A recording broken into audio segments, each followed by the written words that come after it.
প্রিয় শিক্ষার্থী বন্ধুরা, এই ভিডিওতে অষ্টম শ্রেণীর বাংলাদেশ ও বিশ্ব পরিচয় অ্যাসাইনমেন্টের উত্তর দেখাবো। তো আমাদেরকে অ্যাসাইনমেন্ট দিয়েছে, তো এখানে 4টা প্রশ্ন করেছে, অর্থাৎ একটা উদ্দীপকও আছে। আমরা উদ্দীপকটা দেখলাম না, প্রশ্নগুলো পড়ে নেই।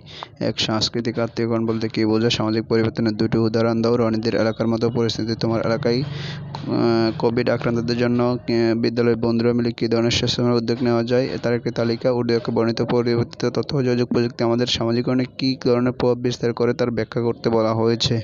তো বন্ধুরা, আমরা অ্যাসাইনমেন্ট এখন দেখাবো। তার আগে বলে রাখি, নিলয় এনভিডি চ্যানেলটি যারা এখনও সাবস্ক্রাইব করেনি তারা অবশ্যই চ্যানেলটি সাবস্ক্রাইব করে দেবা, পাশে থাকা বেল আইকনটি বাজিয়ে দেবা। আর তোমাদের চতুর্থ সপ্তাহের সকল অ্যাসাইনমেন্ট এই ভিডিওর ডিসক্রিপশন বক্সে দেওয়া থাকবে, সেখান থেকে দেখে নেবা। তো চলো বন্ধুরা, এবার আমরা অ্যাসাইনমেন্টের কাজ শুরু করি।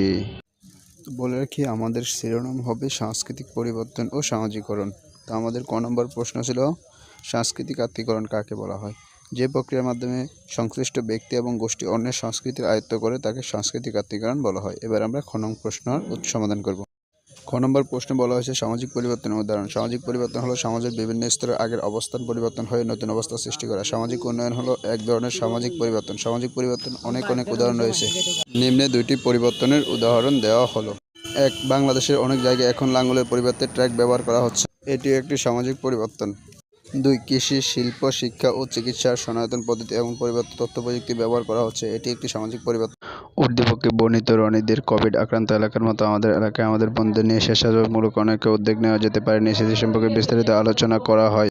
করোনা আক্রান্ত ব্যক্তিকে হোম কোয়ারেন্টাইন ভায়োলেশনে রেখে চিকিৎসার ব্যবস্থা নিতে হবে। 2, করোনা আক্রান্ত ব্যক্তির সংস্পর্শে যারা ছিল তাদের চিহ্নিত করে 14 দিন হোম কোয়ারেন্টাইন নিশ্চিত করতে হবে। যেসব পরিবারে বা বাড়ি লকডাউন আওতায় পড়ে তাদের জন্য খাবার নিশ্চিত করতে হবে। সাধারণ মানুষ নিরাপত্তার জন্য সতর্কতা প্রচার ও প্রসার করতে হবে।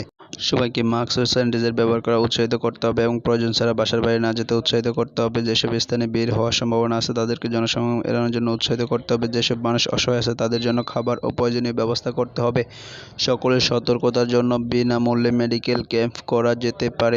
সরকারি নির্দেশনা ও আচরণবিধি মেনে চলার জন্য সবাইকে উৎসাহিত করতে হবে। রেডিও, টেলিভিশন, ইন্টারনেট থেকে প্রাপ্ত তথ্য সবাইকে জানিয়ে দিতে হবে। উপরোক্ত উদ্যোগগুলো নিতে পারলে আমার এলাকা নিরাপদ ও করোনামুক্ত থাকবে বলে আশা করি।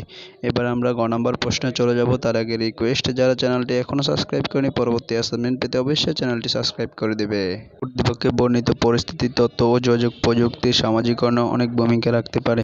ইন্টারনেট প্রযুক্তি বর্তমানে দেশ ও দেশের বাইরে একজন মানুষের সঙ্গে অন্যজনের যোগাযোগ খুব সহজ করে দিয়েছে। আত্মীয়-স্বজন বা বন্ধু-বান্ধবের সঙ্গে পরস্পরের খোঁজখবর নেওয়া কিংবা ব্যবসায়িক প্রতিরক্ষার ক্ষেত্রে পারমাণবিক সংক্রান্ত আলোচনা, চুক্তি ইত্যাদি এখন ঘরে বসে অল্প সময়ে করা যায়। কিছুদিন আগেও যা ভাবা যেত না। এভাবে ব্যক্তি সামাজিকরণের মাধ্যমে সমাজের উন্নতিতে তথ্য প্রযুক্তির গুরুত্বপূর্ণ ভূমিকা পালন করে। ব্যক্তি সামাজিকরণে তথ্য প্রযুক্তি গুরুত্বপূর্ণ ভূমিকা পালন করে। বর্তমানে তথ্য প্রযুক্তির প্রসারের ফলে মানুষের যোগাযোগ সহজ হয়েছে। সমাজের উন্নয়ন প্রযুক্তি গুরুত্বপূর্ণ ভূমিকা পালন করেছে। কোভিড আক্রান্ত এলাকা হওয়ায় কারোর সাথে দেখা সাক্ষাৎ করতে না পারলে তথ্য ও যোগাযোগ প্রযুক্তি আশীর্বাদের কারণে মোবাইল ইন্টারনেটের মাধ্যমে যোগাযোগ রক্ষা করা সম্ভব হবে। সরাসরি অডিও ভিডিও কলের মাধ্যমে একজন আরেকজনের সাথে অনেক দূরে বসেও যোগাযোগ করতে পারে। ঘরে বসে এখন সংবাদ, টেলিভিশন প্রচার করা, ক্লাস করা যায়। মুহূর্তের মাধ্যমে ইন্টারনেটের মাধ্যমে কল্যাণের দেশে করোনা পরিস্থিতি আপডেট তথ্য পাওয়া যায়। অতএব এই কথা প্রমাণিত হয় যে উদ্দীপকে বর্ণিত পরিস্থিতি তথ্য ও যোগাযোগ প্রযুক্তির আমাদের সামাজিকরণের বিশাল অবদান রাখে। তো বন্ধুরা, আজকে ছিল এ পর্যন্ত। আমি খুব অল্প সময়ে তোমাদেরকে সমাধানটি দিয়ে দিয়েছি। তোমরা এখান থেকে লিখে শ্রেণী শিক্ষকের কাছে জমা দিতে পারবে, কোনো সমস্যা হবে না ইনশাআল্লাহ। তো চ্যানেলটি সবাই সাবস্ক্রাইব করে পাশে থাকবে। আল্লাহ।